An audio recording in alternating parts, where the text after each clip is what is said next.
Hello guys! Nandito na naman tayo para tikman ang ibang flavor ng Nissan Cup Noodles. At ito ngayon guys, ang ating titikman, seafood flavor. Ayan, yung big po ang talagang pinili natin.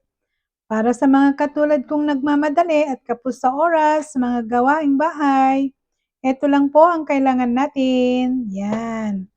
Bubuksan po natin yan. At the same time, lalagyan na po natin ng hot boiling water.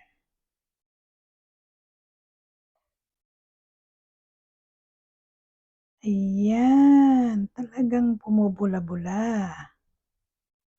Siyempre, tatakpan natin yan at maghihintay tayo hanggang sa ito ay lumambot. Yan. Okay na siguro ito guys.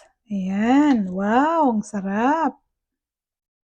At kung nakukulangan kayo sa sahog, pwede natin yang dagdagan. Yan. Konting kilong-kilong, ganun-ganun. Yan. At titikman na natin ang masarap nating cup noodles.